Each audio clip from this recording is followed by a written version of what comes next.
Hello la team, j'espère que vous allez bien. Bon, on se retrouve pour une nouvelle vidéo. Comme je vous avais promis dans ma dernière vidéo, là on va parler du Destination Wedding. Donc c'est quoi le Destination Wedding? Donc c'est le fait de se marier dans une destination, dans une autre destination que celle où on habite. Donc généralement c'est une destination qui est pas trop à côté. Je vais prendre l'exemple de quelqu'un qui habite par exemple en France. Tu peux faire un Destination Wedding dans le sud de la France par exemple. Mais la plupart du temps c'est des mariages qui se font à l'étranger. Donc voilà, je voulais vous partager mon expérience parce que moi du coup j'en ai fait deux. Certes, je suis française, mais actuellement, je vis au Canada. Et donc, du coup, j'ai fait une partie de mon mariage en France et une partie de mon mariage au Sénégal. Donc voilà, par rapport à ça, je voulais vous partager mon expérience parce que je pense être doublement légitime pour vous partager les avantages, les inconvénients, des conseils aussi par rapport à l'organisation d'un mariage à l'étranger, si c'est ce que vous voulez faire. Donc, si ce thème vous intéresse, vous êtes sur la bonne chaîne. Installez-vous parce qu'il y a vraiment des choses à raconter sur ce sujet. Donc avant de te lancer dans cette aventure qu'est le Destination Wedding, tu dois vraiment te demander quels sont tes motifs. Parce qu'en fait, si t'es pas drivé par une raison qui t'anime vraiment, ça va vraiment te décourager. Parce qu'organiser un mariage en tant que tel, c'est super compliqué. Ça prend beaucoup de temps, beaucoup d'énergie et beaucoup d'argent. Alors, le faire à l'étranger, ça va être encore plus difficile parce qu'il y a beaucoup de choses que tu vas pas contrôler. Et en plus de ça, tu vas devoir gérer des invités. Tu vas devenir en mode agence de tourisme, voire animatrice ou animateur de colonie de vacances. Donc, ça va être encore plus compliqué. Donc, il y a aussi des gens qui vont te challenger, des gens de ta famille qui vont te demander mais pourquoi tu nous emmènes à l'étranger, ça va faire des coûts, etc. et tout. Donc, il faut vraiment que tu sois déter sur ce projet de pourquoi je me marie à l'étranger, pouvoir l'expliquer aux gens et aussi prévenir les gens aussi à l'avance. Moi, je sais par exemple que j'ai toujours dit à mes potes que moi je voulais me marier à l'étranger. Voilà, quand j'ai rencontré mon mari, j'ai dit il y a des grandes chances que ce soit au Sénégal. Voilà, et puis quand on s'est fiancés, j'ai dit bon, ce sera à peu près vers ces eaux-là, il n'y a pas encore de date, mais je préparais les gens psychologiquement. Donc il n'y a personne qui a pu me dire oh, mais ça sort d'où cette idée-là? Même mes parents, je les avais un peu travaillés un peu au corps. Et alors qu'au début, mes parents, quand je disais par exemple, je les marie dans le sud, ils m'ont dit, ma mère, elle a dit, t'es folle ou quoi là, qui as-tu dans le sud là, pourquoi tu te maries dans le sud et tout. Mais moi, par exemple, le fait que la famille de mon mari était au Sénégal, c'est ça qui a pu faire qu'on a pu jouer sur cette excuse de faire la moitié en France parce que ma famille était en France et l'autre moitié au Sénégal. Mais si j'avais dit par exemple à mes parents, je vais les marier au Mexique, bon, peut-être que j'aurais pu réussir à les motiver, mais ça aurait été encore plus difficile, sachant qu'on n'avait pas du tout d'attache avec ce pays-là. Donc voilà, je trouve que c'est très important de se poser et de réfléchir aux motivations en fait de se marier à l'étranger. Et aussi le deuxième point, ça va être la gestion vraiment des invités en fait, parce que plus tu vas vouloir inviter de monde et plus ça va être difficile de faire ça dans le cadre d'un Destination Wedding. Donc il faut vraiment garder ça en tête parce que si tu as un très très gros mariage et que la plupart de tes invités n'habitent pas dans le pays dans lequel tu vas te marier, ça va être super compliqué. Donc une fois que tu t'as réfléchi à ces deux points, on peut passer à la suite et là, je vais vous présenter les avantages de se marier à l'étranger. Alors, en ce qui concerne les avantages de se marier à l'étranger, franchement, premier avantage que moi, je vois en tout cas, c'est le fait d'avoir un mariage original. Parce qu'on va pas se mentir, moi, je regarde souvent, j'aime bien regarder les mariages un peu qui se font sur Paris. Et souvent, les gens, ils se marient tous dans la même salle. Tout le monde a plus ou moins le même style de robe de mariée. En fait, tout le monde a les mêmes prestataires, ça se ressemble, c'est vraiment du copier-coller. Donc en vrai, je me dis, si tu es quelqu'un qui aime l'originalité, franchement, le Destination Wedding est fait pour toi parce que du coup, ça va te permettre en fait d'avoir un mariage qui sort de l'ordinaire, un mariage vraiment qui te ressemble. Et puis si tu aimes voyager, c'est vraiment voilà ce que moi je te propose parce que ça va vraiment refléter aussi ta personnalité. Ça te permet ensuite aussi de voyager avec tes proches. Donc, rares sont les fois où on peut faire un voyage avec nos amis ou avec notre famille ou les deux en même temps. Et là, vraiment, le mariage, c'est vraiment... si les gens ne voyagent pas pour un mariage, je vois pas pourquoi ils vont voyager en fait. Là, ça donne vraiment une excuse de réunir des gens. les gens que tu aimes autour de toi. Et donc, c'est cool. Les gens viennent pour toi et tu sais que tu peux les voir encore en dehors de ça. Donc, par rapport à un mariage classique, normalement, tu es censé les voir un peu plus longtemps parce que du coup, tu vas les voir normalement soit avant le mariage, soit après et puis faire quelques activités dépendamment de la volonté de chacun. Mais voilà, ça peut être des petits plus et ça permet aussi d'avoir une relation qui est un peu plus personnalisée et un peu plus authentique avec ses invités parce que des fois, quand tu fais tes mariages où tu habites, les gens ils viennent juste le jour J, bonjour, au revoir, il y a tellement de personnes, tu sais même pas qui est venu et qui n'est même pas venu. Soit tu t'en rends compte quand tu vas voir les photos, par exemple quand tu vas voir la vidéo de mariage, mais voilà, t'as pas ce temps privilégié avec tes invités et ça c'est vraiment quelque chose que tu peux retrouver avec le Destination Wedding. Ensuite, en termes d'avantages que je vois aussi au fait de se marier à l'étranger, c'est le fait que ça te coûte moins cher en fait. Ça peut te coûter moins cher que de te marier dans ton pays d'origine parce que voilà, il y a des pays dans lesquels le coût de la vie est moins élevé. Donc je pense par exemple à l'Asie. Bon, c'est pas un pays, c'est un continent, hein, mais voilà, des pays asiatiques, là, il y a beaucoup de gens qui se marient en Thaïlande parce que voilà, le coût de la vie est beaucoup moins élevé. Des pays aussi comme le Portugal aussi, donc normalement, tu t'y retrouves. Après, il y en a aussi qui aiment bien se marier au bled, mais le bled, moi, je trouve que c'est traître, parce que moi-même, pour m'être marié au bled, là, mon mariage, il m'a coûté aussi cher que si je m'étais marié en France. Donc, voilà, je trouve que ça dépend aussi des standards que tu veux amener ton mariage.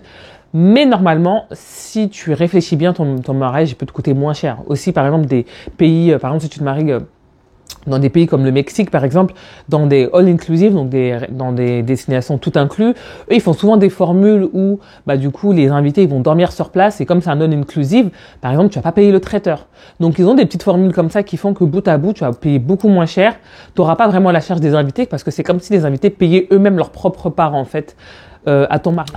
Ensuite, aussi normalement quand vous vous mariez, l'avantage de se marier à l'étranger, c'est le fait que tu as moins d'invités. Surtout nous les Noirs là, on aime trop avoir trop d'invités. Des fois, nous-mêmes on veut même pas avoir beaucoup d'invités, mais c'est nos parents comme tout parti au mariage d'un tel, ça fait que on est obligé d'inviter les parents ou les gens des mariages auxquels ils sont allés, et du coup on se retrouve avec genre au moins 500 personnes à nos mariages, et ces 500 personnes-là, il faut les nourrir. Donc, faut pas oublier que aussi, s'ils sont là dans des tables, il faut aussi décorer les tables dans lesquelles ils sont là. Donc, il y a des répercussions. Et au final, tu profites même pas de ces personnes-là, et tu te retrouves avec des personnes que tu ne connais même pas à ton mariage. Donc, franchement, le Destination Wedding, ça permet de filtrer. Par contre, on en parlera dans les avantages, ça filtre beaucoup le Destination Wedding. Mais si tu n'as pas envie d'avoir un très grand mariage, Destination Wedding, c'est parfait. Parce que du coup, c'est pas tout le monde qui va te suivre dans ta destination. Donc, tu peux même inviter 500 personnes. C'est pas les 500 personnes qui vont venir à ton mariage. Ensuite, pour les deux derniers avantages que je vois, le fait de se marier du coup à l'étranger, ça permet d'avoir un cadre atypique. Donc, ça rejoint le premier point qui était l'originalité. Normalement, tu vas te marier dans un cadre normalement que les gens ne voient pas d'habitude et tout, parce que déjà l'environnement dans lequel tu te maries, la destination dans laquelle tu te maries est déjà original, atypique. Donc, c'est sûr que ton mariage, il va être atypique. Le cadre va être atypique. Donc voilà, ça peut donner un mariage vue sur mer. Moi, je me suis mariée dans un restaurant où il y avait vue sur mer, avec un coucher de soleil incroyable. Quand vous voyez les photos, là, je vais vous les mettre là pour que vous voyez, mais on croirait même que ça a été photoshopé tellement c'est magnifique. Donc je pense que vraiment là, Destination Wedding, là, quand tu veux marquer les gens, là, ça marque. Et puis, on en reviendra après, là, mais en fait, le fait que le cadre soit atypique, déjà, les gens, ça leur met dans un mood, ça te met vraiment dans un meilleur mood parce que t'es pas habitué, t'as pas tes repères comme quand tu vas à Paris, en région parisienne, par exemple, si je prends cet exemple-là, où tu connais déjà toutes les salles, tu sais comment ça va se passer. Là, tu vis un peu une expérience. Donc, vraiment, ça fait que ça te met dans un mood. Et ensuite, le dernier point, normalement, quand tu fais un Destination Wedding, c'est que tu te maries dans un pays où il y a le soleil. Donc, normalement, ça te garantit d'avoir une météo qui est excellente. Tu vas pas te faire un Destination Wedding, déplacer tout le monde dans un endroit où il fait froid.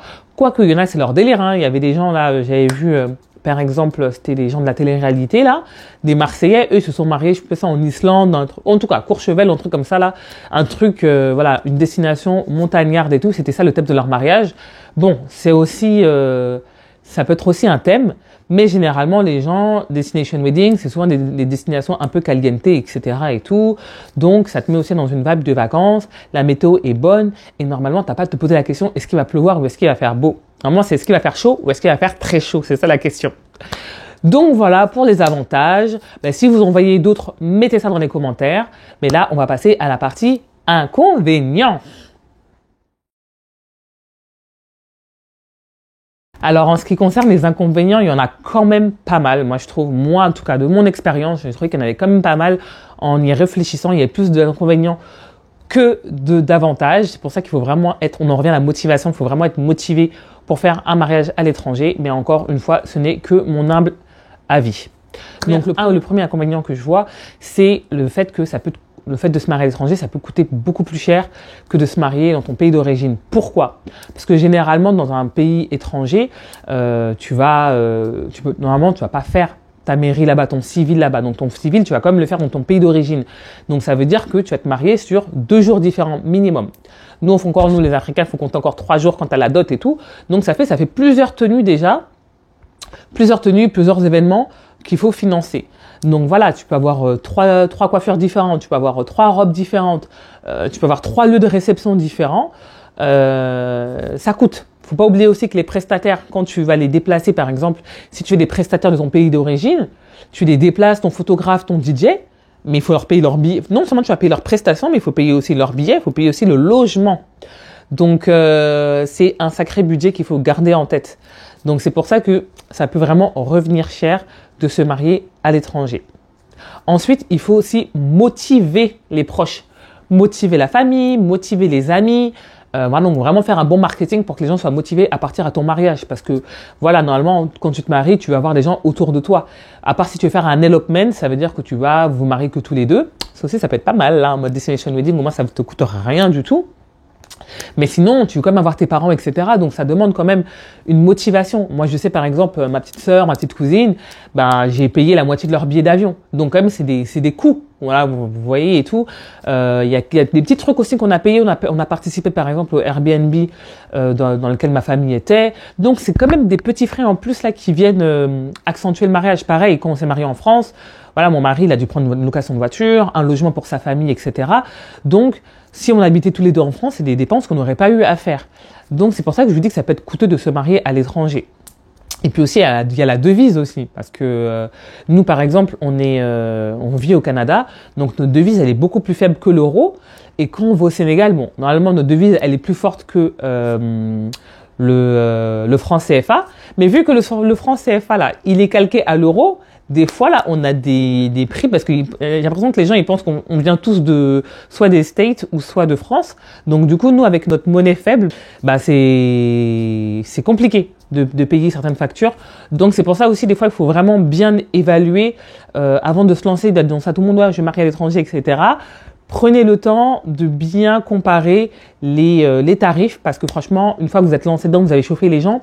Des fois, ils sont tellement enjaillés que tu peux plus reculer. Hein. Une fois que tu reçois les factures aussi, c'est trop tard. Donc, il faut vraiment bien se renseigner avant de lancer les invitations. Ensuite, du coup, l'autre inconvénient que je vois, c'est aussi, si tu as une grande famille, moi par exemple, j'avais une grande famille, j'ai perdu beaucoup d'invités. Je sais par exemple, par rapport à ma sœur qui s'était mariée 8 mois avant moi, moi, j'avais pas toute ma famille avec moi. J'avais pas, par exemple, il me manquait un frère à mon mariage, j'avais aucune de mes tantes.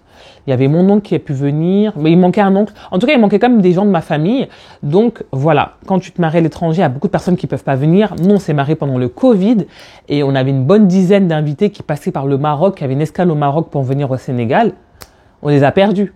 On a aussi on les a perdus parce que du coup le Maroc avait fermé les frontières, donc c'était trop tard pour eux pour reprendre d'autres billets pour se faire rembourser. De toute façon, regarde Air Maroc là, je sais même pas s'ils ont vraiment remboursé les gens. Donc voilà, c'était vraiment compliqué. Et par rapport à la France aussi, il y a des personnes aussi qui n'ont pas pu venir, des personnes qui étaient à l'étranger, qui ont dû choisir entre venir en France ou aller au Sénégal.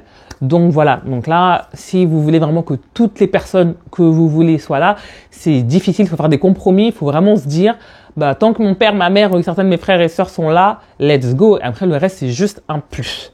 Donc voilà, bien évidemment aussi, en inconvénient, si t'es pas quelqu'un d'organisé, c'est difficile aussi de se marier à l'étranger parce que même si t'as un wedding planner, le wedding planner c'est quelqu'un qui quand même va exécuter ta vision. Donc si il y a des choses, donc tu auras beaucoup de tâches à faire en amont pour pouvoir donner ces informations à ton wedding planner pour que cette personne puisse exécuter ta vision. Donc toi aussi, tu vas devoir regarder, par exemple, un truc tout bête, hein, c'est dans tous les mariages, il va te demander quel type de fleurs tu veux, c'est quoi l'ambiance que tu voudrais avoir. Voilà, c'est plein de petits trucs que tu vas devoir gérer. Et en plus de ça, ton wedding planner, normalement, c'est plus ton mariage. Toi, à côté de ça, tu dois gérer encore les invités. Donc, il va falloir te faire, par exemple, un site de mariage où tu vas mettre toutes tes informations. Donc, ça aussi, ça va demander des recherches parce que les gens, ils vont te bombarder de questions. Donc, il faut que tu sois organisé à la muerte. Il y a des gens aussi qui vont peut-être te demander des preuves ou de faire un peu de les aider pour leur côté administratif parce que peut-être qu'ils auront besoin de visa et tout. Donc franchement, ça demande pas mal d'organisation de se marier à l'étranger. Donc si t'es pas quelqu'un d'organisé, assure-toi d'avoir des gens autour de toi sur qui tu peux vraiment te reposer parce que la wedding planner, tu pourras pas te décharger à 100%. Il y a un contrat avec cette personne-là qui fait que elle va s'arrêter juste à certains points. Donc le reste, ça va être à ta charge. Ensuite, 3 derniers inconvénients que je vois, c'est que par rapport à si tu te maries dans ton pays où tu peux vraiment tout gérer et peut-être prendre une coordinatrice le jour J ou un coordinateur ou une coordinatrice ou un wedding planner ou une wedding planner, tu peux plus te passer d'un professionnel pour organiser ton mariage en étant dans ton lieu de résidence qu'à l'étranger. Parce qu'à l'étranger, tu peux pas faire des allers-retours, tu peux pas aller voir en tous les prestataires, tu peux pas faire tous les contrats, etc. et tout. Donc, tu as besoin d'une personne qui fasse tout ça. Et donc, ça m'emmène à... donc, du coup, ça, tu vas devoir décharger vraiment, vraiment trouver la personne avec qui, du coup, tu pourras vraiment organiser le mariage de tes rêves. Moi, par exemple, je sais qu'avec ma wedding planner, au début, elle était vraiment au taquet et puis après, c'était difficile. Je vais vous donner, par exemple, une anecdote. Pour trouver le lieu du mariage, on est parti 1 an avant au Sénégal visiter des salles, etc., etc. On est revenu début janvier au Canada, mais on a pu signer la salle que en juin, 6 mois après. 6 mois. Ça prend 6 mois pour signer un lieu. Bon, après, on avait aussi... c'est parce que du coup, entre-temps, on attendait un lieu spécifique qui finalement n'a jamais ouvert. C'est un peu retardé, mais c'était vraiment très très lent pour concrétiser. Et donc du coup, tant qu'on n'avait pas de lieu qui était confirmé, on n'avait pas de contrat signé, on pouvait pas dire aux gens on va se marier telle date parce que ça pouvait encore changer. Donc voilà. Et par rapport au lieu aussi, je trouve que par rapport à ton lieu de résidence, ton lieu tu peux aller le visiter je sais pas combien de fois pour être vraiment sûr, vraiment t'imprégner de la vibe, pour être vraiment sûr que tu veux te marier là-bas. Tes prestataires aussi, ils vont te demander de faire des visites techniques. Voilà, par exemple les traiteurs, les DJ et tout, les décoratrices pour voir un peu le setting, etc. et tout. Mais en tout cas, quand tu te maries à l'étranger et que tu ramènes des prestataires de l'étranger, c'est difficile de faire ça. Nous, on sait par exemple, la plupart de nos prestataires qui sont venus de France, ils ont visité le lieu que la veille. Donc voilà, donc s'il manquait des petits trucs et tout, là, c'était un peu complicado. Donc heureusement, nous, on avait déjà montré des petites photos, des vidéos et tout, mais c'est pas pareil que quand tu es dans le lieu, tu vois vraiment l'espace, etc. et tout. Donc ça c'est vraiment un des inconvénients que j'ai vu au fait de se marier à l'étranger. Et le dernier point, c'est que c'est stressant de ouf. Déjà, se marier là, c'est un stress de malade, mais se marier à l'étranger, c'est un stress de ouf. Donc en tout cas là, faut pas être asthmatique, parce que franchement là, ça va vous tuer Moi, en tout cas, là, franchement, je suis arrivée quelques jours au mariage. Déjà, j'avais fait la partie en France, j'étais tombée malade, je suis arrivée au Sénégal, j'étais au bout de ma vie. En plus, j'avais fait un programme de malade où vraiment, j'avais voulu gérer mes invités, vraiment les mettre bien, passer un maximum de temps avec eux. Mais quand même, je suis arrivée au Sénégal, il y avait plein de choses encore sur la wedding planner. Elle m'avait pas dit, elle attendait mon aval. Donc, je devais encore faire des visites, des trucs comme ça, des confirmations, aller voir les prestataires. J'étais éreintée. Donc, franchement... c'est des choses qu'il faut prendre en considération. En tout cas, franchement, Destination Wedding, pour moi, c'est pas pour n'importe qui, mais ça en vaut quand même la peine parce qu'à la fin, ça te laisse des souvenirs de dingue. Et comme toute expérience, plus le temps passe et plus on retient que les points positifs. Donc ensuite, moi là, je vais vraiment rentrer dans mon expérience et vous partager ce que j'aurais voulu faire pour avoir une meilleure expérience du Destination Wedding. Après, je pense aussi ce qui était un peu difficile pour moi, pour l'organisation de ce mariage, c'est qu'autour de moi, il n'y a personne qui a fait de destination wedding. Donc du coup, je ne pouvais pas demander aux gens comment ça s'était passé. J'avais des potes qui se sont mariés au Brésil 2 mois avant moi, mais c'était déjà too late en fait. C'est pas 2 mois avant que tu demandes des conseils pour ton destination wedding. Donc voilà. Donc j'ai appris à mes dépens et je partage mes conseils pour que vous puissiez prendre ça en considération et que ça puisse vous aider dans l'organisation de votre mariage. Donc en fait, quand tu te maries à l'étranger, il faut planifier ça à l'avance. Déjà, se marier tout court, tu dois planifier ça à l'avance. Je me dis généralement, il faut au moins 1 an pour bien organiser un mariage, mais quand c'est un destination wedding, je me dis qu'il faut encore plus de temps parce que du coup, tu dois gérer tellement de choses. Je me dis à partir du moment où tu déclares que tu te maries, il faut limite que ton site internet soit prêt, que la plupart de tes prestataires aussi soient bookés, que ton lieu soit booké. Voilà, ça demande une organisation qui est encore plus intense. Donc, faut vraiment faire ça à l'avance, un maximum à l'avance. Et toi aussi, si tu veux faire des déplacements, par exemple, si tu habites en France, tu vas aller au Portugal, là, tu sais que là, les billets sont pas chers. Tu peux faire plusieurs voyages. Mais quand par exemple, le mariage, il est super loin, tu vas pas faire 10 000 allers-retours. Donc, peut-être que tu vas en faire un et tout. Donc, ça aussi, il faut l'intégrer à partir du moment où tu te fiancies, un petit budget pour ça, pour au moins aller checker le lieu dans lequel tu vas te marier. Après, il y a des gens qui font 100% confiance à leur wedding planner. Et voilà, moi j'ai vu des vidéos de gens là qui découvraient le mariage le jour J, où j'ai été au mariage d'une amie, elle a vraiment découvert le mariage le jour J, elle avait les photos et tout, mais c'est le jour J qu'elle a découvert le lieu. Donc ça peut être un peu risqué si t'es un peu control freak, mais sinon en vrai ça le fait aussi, ça le fait aussi parce que dans tous les cas le lieu, entre ce que tu as vu et comment ça va être le jour J, ça va être autre chose parce que normal avec la décoration et tout, voilà, le lieu va être différent. Wedding planner, je l'ai trop laissé planer et en fait, j'avais beaucoup de choses à gérer étant donné que moi j'avais 2 mariages, 2 des destination wedding à 1 semaine d'intervalle, j'étais dans un stress total. Et déjà moi en France, c'est moi qui gérais tout avec mes proches. Donc voilà, puis moi je suis quelqu'un, j'aime pas trop déranger les gens aussi, donc c'était complicado. Donc du coup la wedding planner, j'aurais vraiment dû lui mettre la pression pour qu'elle sente que je suis vraiment pas disponible pour le mariage au Sénégal. Donc débrouille-toi, sois carré, fais-moi des trucs vraiment, lui mettre des points vraiment des points récurrents, faire vraiment des comptes rendus écrits comme ça quand on commence la discussion. Ben voilà, c'est ça qu'on s'était dit. Est-ce que tu l'as fait, est-ce que tu l'as pas fait? Et normalement à chaque fois qu'on se voit, il faut que tout soit carré. Elle, c'était pas le cas. Il y a des choses qu'on discutait il y a des mois, là, ça traînait. Et c'est ça qui a fait que quand je suis arrivée au Sénégal, j'ai dû encore gérer des trucs. Alors qu'en vrai, en France, ce qui était bien, c'est que aussi comme c'était un mariage dans lequel où je m'en foutais un peu, c'était pas le gros mariage, c'était plus mes proches qui organisaient ça, c'est mes parents, par exemple, qui ont payé la plupart des choses en France. C'était leur mariage et vraiment, je m'attendais à rien du tout. Donc, voilà, moi, je me suis juste géré vite fait ma tenue, coiffure, maquillage et tout, etc. Et vraiment une petite déco pour la salle et tout. Mais franchement, c'était le bare minimum. Avec mon mari, on arrivait, on était comme des invités. On ne savait pas ce qui se passait. La veille de la mairie, par exemple, tout le monde était parti décorer la salle. Nous, on n'était même pas parti voir le lieu de la salle. Je savais où elle était la salle parce qu'elle était à 5 minutes de chez moi. Mais je savais pas comment c'était. Franchement, j'ai laissé mes parents gérer et j'avoue que ça faisait du bien, en fait, parce que je sais que dans tous les cas, les gens, ils veulent ton bien, ils veulent comme quelque chose à ton image, donc ils vont se défoncer pour toi. Donc, il faut vraiment que tu aies une wedding planner technique. En fait, vraiment, même pour un mariage lambda, il faut vraiment que tu aies une wedding planner qui te comprenne, qui soit carrée. Si elle n'est pas comme tu veux, lâche-la faire parce que ce sera vraiment ton meilleur allié et c'est quelqu'un que tu vas quand même payer. Donc voilà, ça c'était vraiment un des regrets que j'ai eu. Ensuite, l'autre conseil que j'aurais à vous dire, c'est franchement, essaye de tout faire au même endroit. Voilà, tout simplement.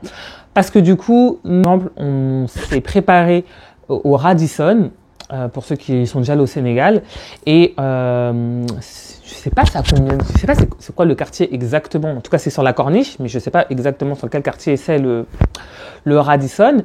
Et en fait, le lieu du mariage était aux Almadies. Donc déjà, c'était pas facile d'accès là de faire les deux. Et donc du coup, quand on est parti, nous on s'est changé pendant le mariage. Donc du coup, il fallait qu'on quitte l'hôtel, qu'on pense à tout ramener, la deuxième tenue, etc., etc. Donc ça, c'était un peu compliqué. Et si tu as du retard en plus à ton mariage, tu peux pas dire juste je descends, je suis là. Non, tu dois encore prendre la voiture, aller là-bas s'il y a du trafic et tout. C'est super compliqué. Moi aussi, je sais qu'il y a mes demoiselles d'honneur qui sont préparées aussi dans l'hôtel où j'étais. Donc c'est-à-dire que je les ai fait déplacer dans mon hôtel pour repartir au lieu du mariage. Sachant que c'était vraiment un capharnaüm. Donc moi je dis déjà tu fais déplacer tout le monde. L'idéal c'est que tout soit au même endroit. Comme ça, tu es vraiment tranquille, tu as moins de stress, tu n'as pas de voiture aussi de location à payer parce que, je dis même pas le prix de la location de voiture qu'on a payé à Dakar pour que finalement le gars, il nous emmène juste d'un point A à un point B, que personne ne voit la voiture. Ça servait absolument à rien du tout. Donc voilà, si ça peut te faire économiser. Et puis aussi, il y a des gens aussi peut-être qui vont vouloir, si par exemple, tout le long du séjour, tu restes dans cet hôtel-là et qu'il y a aussi des invités qui résident dans cet hôtel-là, au moment tu vas passer des meilleurs moments de qualité avec eux. Ça t'enlève un stress et même après ton mariage, tu peux remonter dans ta chambre. Si tu veux te changer, tu peux remonter dans ta chambre. Franchement, la vie est tellement pratique. À la base, c'est ce qu'on voulait faire, mais c'est juste l'endroit où on voulait se marier. La salle qu'ils avaient, elle était plus disponible. Mais moi, j'avais déjà tout prévu. Je me suis dit, franchement, ça aurait été top si on s'était marié au même endroit, si on s'était préparé au même endroit où on s'était marié. Franchement, ça aurait été vraiment top du top. Ensuite, ce que j'aurais voulu faire, c'est faire beaucoup moins d'activités. Moi, j'aime trop faire des activités, blablabla, blablabla. J'aime trop vraiment que les gens y vivent une expérience de fou. Et franchement, je vais essayer de retrouver le programme. Si j'ai le programme, je vais vous l'afficher. La semaine que j'avais prévue pour mes invités. Mais en fait, j'aurais dû faire ça, mais ne pas être avec eux. Moi-même, là, j'ai voulu être avec tout le monde. Je vous dis, on est arrivé au Sénégal une semaine avant mon mariage. Plus le temps passait, plus j'étais éclatée. Et vraiment, l'activité phare que je voulais faire avec mes invités, c'était la veille de mon mariage. Et j'ai pas pu la faire parce que j'en pouvais plus. Mon EVJF, c'était 2 jours avant. On avait fêté comme never. Ça durait super tard. Donc, ça fait que je suis rentrée, j'étais claquée. 7 heures après, on avait rendez-vous, je sais plus, à 20 minutes de où on résidait pour aller faire des activités, pour aller voir le lac Rose, quad, etc. et tout. Et donc, du coup, avec mon mari, on s'est dit, non, franchement, on est mort. Là, le lendemain, il y a l'église. On va être en mode zombie et tout. Franchement, c'est mort. On va essayer de faire nos derniers cours ce jour-là. Mais franchement, j'ai grave regretté parce que tout le monde est revenu en mode ouais, c'était la meilleure activité, etc. et tout. C'était trop bien. Et on avait aussi des invités qui étaient venus vraiment dernière minute, mais vraiment proche du mariage. Et ça a fait que quand ils sont arrivés à cette activité-là, ils nous ont pas vus. Donc en fait, ils savaient pas avec qui, il y avait personne pour les présenter, etc. On n'avait pas pensé à ça parce que nous, on avait décidé de pas venir vraiment, du coup, limite le jour J parce que c'était vers les 1h du matin qu'on a décidé de plus faire cette activité-là et on n'a pas pu prévenir les gens qu'on serait pas là. Donc la plupart de nos invités pensaient qu'on allait être là et ils ont vu qu'on n'était pas là. Bon, tout le monde a quand même kiffé, mais c'était ça un peu le bémol, c'est qu'on était vraiment fatigués. Et voilà quoi. Donc le jour du mariage, bon, bizarrement avec l'adrénaline, là t'es là, tu kiffes et tout. Mais je vous jure que le lendemain du mariage, j'étais en mode Zombieland quoi. En plus de ça, nous on avait organisé un brunch le lendemain. Et ça aussi là c'était compliqué. Franchement, la wedding planner, elle a juste booké le lieu, elle s'est arrangée sur le prix, mais elle n'était pas là pour gérer. Donc ça fait que les gens sont arrivés avant nous, donc il fallait gérer. Donc là malheureusement j'ai laissé ma petite sœur gérer le truc et elle n'avait pas toutes les informations. Donc franchement c'était un peu all over the place l'organisation. Et ensuite nous aussi on s'est lancé dans l'organisation du 31 décembre parce que nous on s'est mariés le 28. Et c'était vraiment une mauvaise idée. En y repensant, je l'aurais pas fait. Parce que déjà, quand tu te maries, là, t'es soulagé que le truc soit passé. Là, t'enchaînes sur un brunch, tu dis, mais qui t'a envoyé? Mais tu fais le brunch, c'est là, ok. Et nous, ensuite, après le lendemain du brunch, il y avait le mariage de ma belle-sœur. Donc, on est parti au mariage et tout, on a dû participer au mariage et tout, donc on était éreintés. Et le lendemain, enchaîné sur l'organisation du 31. Sachant que le 31, on l'avait fait dans une autre ville, à Saly. Et là, c'est pas Dakar, donc en termes de prestataires, franchement, c'est très très limité, c'est très mal desservi. Sachant que nous, on l'avait fait dans une villa. Et franchement, là, à y repenser, là, je l'aurais pas fait parce que ça m'a vraiment, vraiment fatigué. Et finalement, j'ai même pas eu le résultat escompté. Donc, voilà. Des fois, je me dis, vaut mieux faire un minimum de choses, mais que ce soit vraiment qualitatif, que faire de la quantité et être déçu parce qu'au final, il y a toujours de l'argent qui se perd. Bon, ensuite, pour mes conseils, la partie conseils, je vous conseillerais de mettre toutes vos tenues importantes, là, les tenues du jour J dans votre bagage à main et le bagage à main, vous ne l'enregistrez pas. Parce que nous, quand on est parti à l'aéroport, on nous a proposé en fait d'enregistrer nos bagages, nos bagages à main. Et moi, j'aime bien voyager léger, donc j'étais tellement fatiguée, j'ai mis toutes mes affaires à enregistrer. Et en fait, ma robe de mariée était dans mon bagage à main. Donc en fait, s'il y avait un problème, bon après, on est arrivé quand même une semaine, mais mon bagage aurait pu se perdre et j'aurais pu ne pas avoir de robe de mariée. Donc ne faites pas du tout ça. Je sais par exemple aussi une de mes demoiselles d'honneur, pareil, elle a Même pas, non, elle avait mis sa robe de demoiselle d'honneur dans son bagage et son bagage a été retardé et il est arrivé le jour du mariage, donc c'était trop tard. Donc elle n'a pas pu porter sa robe, elle n'avait pas de tenue, franchement la pauvre, elle m'a vraiment fait de la peine. Donc franchement, mettez vraiment tous vos effets personnels importants pour le mariage dans le bagage à main et en aucun cas acceptez de enregistrer vos affaires. Ensuite, toutes les personnes qui sont importantes au mariage, les parents, la famille proche, le cortège, il faut que tout le monde soit là au moins 48 heures à l'avance. Parce que tu n'as pas envie d'avoir des stress, s'il y a un avion qui est retardé, etc. Et ça va te mettre du stress de fou. Moi, j'avais une de mes demoiselles d'honneur qui devait arriver 2 jours avant. Mes 2 demoiselles d'honneur auraient dû arriver 2 jours avant. Elles ont eu des problèmes. Et il y en a une qui est arrivée la veille. Non, qui est arrivée 2 jours avant, mais le soir, donc elle a raté mon EVJF. Et l'autre aussi qui a raté mon EVJF, mais qui est arrivée le matin du mariage. Et elle aurait dû arriver genre 3 jours avant. Mais imaginez-vous, à chaque fois, il y avait des problèmes. Donc son vol était retardé. Donc, franchement, c'était n'importe quoi. Donc ça aussi, ça peut mettre un coup de stress. Et donc, tu peux perdre une personne de ton cortège, mais 2 personnes quand quand t'as que 4 demoiselles d'honneur, ça fait un peu beaucoup. Donc, moi, en y repensant, moi, dès le début, je voulais pas avoir de cortège. Parce que je trouve que cortège, c'est trop relou. Pour avoir été dans des cortèges, c'est grave chiant. Puis, il faut faire des fois, il y a des répétitions, il y a des trucs et tout. T'as pas envie de charger les gens. Mais bon, mon mari voulait un cortège, donc je suis partie sur un cortège. Mais vraiment, je pense qu'en France, ça m'aurait moins dérangé d'avoir un cortège. Mais à l'étranger, là, gérer toutes ces personnes-là et tout, franchement, c'était difficile. Je me dis, les gens, ils ont déjà payé aussi des billets. Il y a plein de choses qu'ils ont payées. Et moi, mes demoiselles d'honneur, elles ont aussi payé mon EVJF. Donc, il y avait beaucoup de charges, en fait, qui étaient sur elles. Et en y repensant, j'aurais préféré, en fait, ne pas leur mettre cette charge-là. Mais peut-être pas avoir un cortège à gérer parce que voilà, j'ai dû leur trouver quelqu'un pour les coiffer, quelqu'un pour les maquiller, etc. Donc, encore les tenues aussi à choisir. C'était beaucoup de stress que vraiment j'aurais voulu ne pas avoir pour ce voyage-là. Bon bah voilà, en termes de conseils, c'était mes principaux conseils. Après, il y a des petits conseils par-ci par-là que vous avez pu trouver dans les différentes parties. Mais c'est ça. Bon, en tout cas, vous me direz ce que vous avez pensé de cette vidéo. J'espère qu'elle va vous servir. En tout cas, moi, j'aurais voulu avoir ces conseils-là parce que généralement, les gens, ils donnent des conseils quand je regarde les vidéos sur YouTube et tout, mais c'est vraiment général. Et je trouve qu'on dit pas assez la vérité. On veut tout regarder, on veut toujours dire « Oh, it's amazing, it's so wonderful. Non, se marier à l'étranger, là, c'est pas pour n'importe qui, c'est vraiment le parcours du combattant. Mais at the end of the day, franchement, là, voilà, on a eu des retours de nos invités qui étaient super positifs. En tout cas, ceux qui n'étaient pas dans l'organisation, là, tout le monde a kiffé.